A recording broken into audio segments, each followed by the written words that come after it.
Okay, so today we're going to be talking a little bit about wine. That's up next.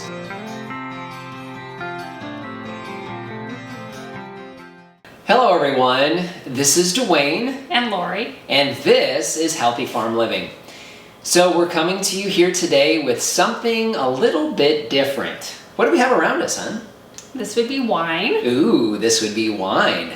So you may be asking yourself, what does healthy and wine have in common? Well, lots of things. So we're going to talk a little bit today about one of the reasons we consider wine to be part of our healthy living. So you may be wondering why we're surrounded by wine right now and what does that have to do with health? Well, there's more than one type or aspect of health, right? Mm-hmm. So one of the things that we cover extensively because we're a farm would be physical health. But there are multiple aspects of health, and one of those that's really near and dear to Lori would be what? Well, I guess I would say mental and emotional health. So mental and emotional health, I agree. It's very important for you to have mental and emotional health as well. And obviously I need it too. So with wine, you actually get a little bit of all three of those. So there are some physical health benefits to wine. There are definitely some emotional health benefits to wine and some mental health benefits to wine. So we won't talk too much about those today, but what we did want to share with you, we wanted to share with you our fall bottling. So we'll be bottling these wines here for the fall. So these will be our fall vintage 2020 wines. Yes. So these we actually started a few months back. Do you remember when we first actually got these into these containers? The beginning of summer. Beginning of summer. So I think it was sometime in June that we actually got these into here.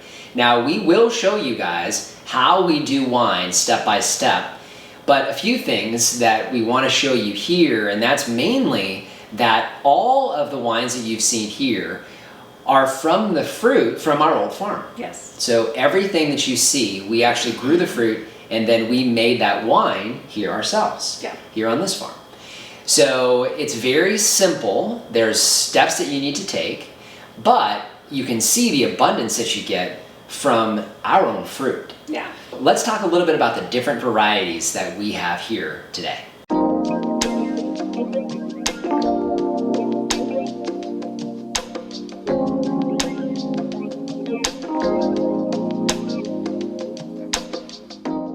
Okay, so we got about 13 to 14 gallons of wine here.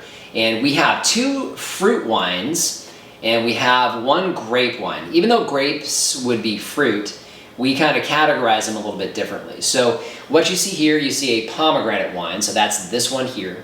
This one here is a blackberry wine. And yes, we grew the blackberries that made this wine.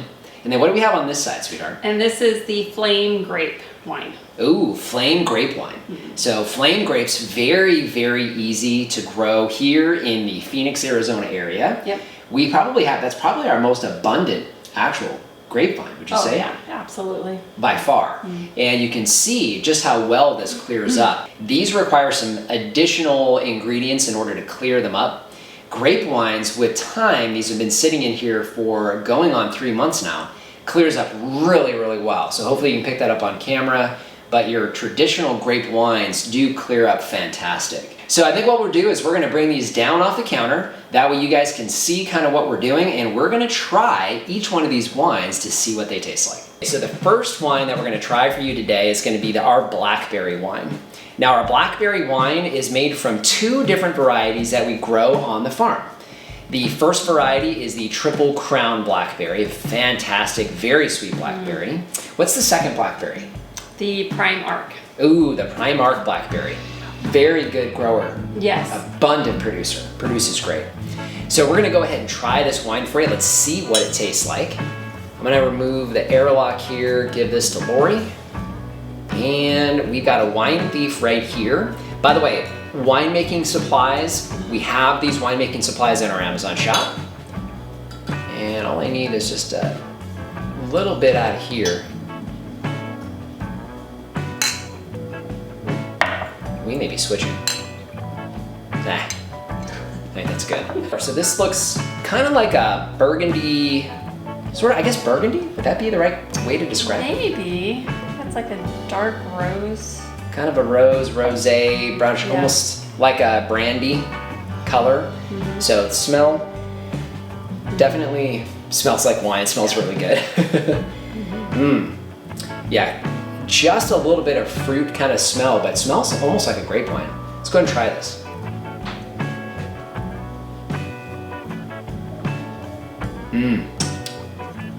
That's very good. So we do make our wines pretty strong. We do that because we don't need to drink quite as much. Just want a little bit, maybe with dinner. How would you describe that? It's a little bit, well, it's pretty dry, so it's a little drier than I like it. I like it a little bit more off dry. It's okay. I don't like it super sweet, so, but you could probably use a little sweetness. Okay. With how dry it is. I agree. So off dry is kind of what we're shooting for. Can't really get that blackberry flavor yet though. No. And one of the things we found with fruit wines is typically they do need a little bit of back sweetening. So once we get through degassing, we'll definitely be back sweetening this one. What's next? So next we're going to try the pomegranate wine. Ooh, pomegranate wine. So Yeah. pomegranate wine, that's this one here. Yeah. How did we make this pomegranate wine this time? This one we actually made it with the seeds. Our first one that we actually juiced all of it. This one we actually just used the whole seeds that we had previously frozen, you know, from fruit that we got from the other property. So it's a little bit lighter than typically would have our pomegranate wine. Yeah, our last one was definitely a lot darker that we actually juiced all the pomegranates. Right, a lot lighter. So definitely more like a pink hue, I would say. How's it smell? Smells like wine. A little stronger smell than the blackberry, I would say. Smells good. See how it tastes.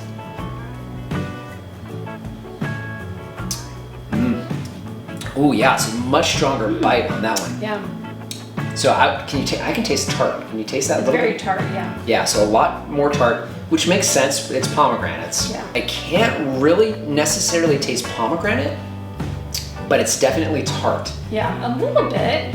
A little. It's like a little bit, yeah.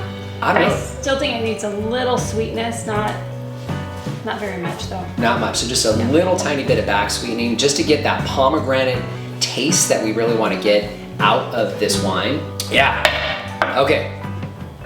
On to wine number 3. It looks beautiful. It looks so good. I know. So you can see just how much better grapes clear up when you're making a grape wine. Looks just amazing. So let's go ahead and decork that. Hang on to that for me. Wow. Oh, so good. That is just crystal clear. I'm not sure whether you guys can get this on camera or not, but this is just a beautiful, beautiful white wine. It has just a tinge of yellow color. Our flame grapes last year didn't get very red. No, there were a lot more green than red. A lot more green and white, kind of almost clear, and then some red in there. So there's some red tinge to it, but still just a beautiful white wine to smell. But they were super sweet, so They were really I'm sweet. hoping this will I hope so super too. sweet too. I hope so too. Let's see what it tastes like. Definitely not as dry as those two. No, definitely not as dry, which is not surprising. So, wow, that's really good. So almost like not quite as sharp as a Chardonnay. No, not at all. Definitely still nice and dry. It's almost off dry, honestly. It is, that's what I'm saying. I don't know. Pretty good. This may not need any back sweetening at all. No, if we do just very little. Just to kind of get that little bit of kind of bitter out of there. Yeah, but not much. I really like blackberry brandy, and I'm thinking that I may actually add a little bit of that in here, so it makes it more of like a sherry, so closer to a sherry. So I think definitely gonna back sweeten this a bit. I think the pomegranate's really close, so very little back sweetening to this one, and then just a touch. Yeah, just very little. with that. Very little. So I think we could probably easily get away with not sweetening that one at all. And these two doing some back sweetening, which is very, very common with fruit wines, at least in our opinion. And I think I'm seeing the same thing today. Yeah. Now, we talked a little bit in the beginning, but one of the things that we look at from a health perspective is, well, number one, we do have a farm. So we want to utilize the things that come off the farm. This is a very effective way of long-term storage for fruit. Yeah. Fruit juice in particular. I mean, these get better as you go longer. We typically store them for a year before we pull them out and actually start drinking them. So a very good way to store your fruit. Obviously, from a health benefit standpoint, there are health benefits. So from an emotional standpoint and a mental standpoint, obviously you don't want to drink in excess, but a small amount of wine in a day can help with digestion. It also can help just calm you down. I know it can also pair really, really well with good food. So a white wine with, like a chicken or something like that, or a salad. You have your lighter wines, and more darker red wines can be a dessert wine. Can also go with different types of meats, so pork and beef. Also with stronger vegetables, you would go with a darker wine, at least we would. So a lot of benefits there. Also, the color. So now, resveratrol is not necessarily in these, but in your dark red grapes, you will find that. So there is benefits there from a health standpoint, specifically heart health. So you won't find that in these wines, but we do make red wine, and you'll find it there. So you will find that. Now, alcohol, obviously, excess alcohol is not good for anyone. It is sugar, so the body has to convert that alcohol into sugar to process it. That happens in the liver. So drinking in excess is definitely not a good thing, and not something that we do here. But we do like to enjoy a small glass with meals or in the evenings, especially after a particularly tough day at work, would you say? Yeah. So there definitely are some health benefits to this as well. Either way, we wanted to share this with you guys today. We're hopeful that one of these days, maybe you can be here with us and you can try these as well. So just want to thank you for joining us today. If you haven't done so already, subscribe to the channel. If you have any questions or comments, leave those in the comment section down below. Instagram and Facebook, we do post content there you won't see here on the YouTube channel. In fact, you will have seen us making these particular wines if you follow us there. Our Amazon shop, I mentioned that. You'll find a lot of winemaking supplies there that we use here on the farm to make these wines you're seeing here today. That's a free, painless way to help support the channel. It doesn't matter what you buy. If you use that link down below, you help to support us here. And our farm channel, that's actually our primary channel, Edge of Nowhere Farm. If you haven't checked us out there, that's where we talk about all the things outside of the farmhouse and how we grow the things to make these wines that you see here. So just want to thank you for joining us here today and remind you to stay farm healthy. What would that be?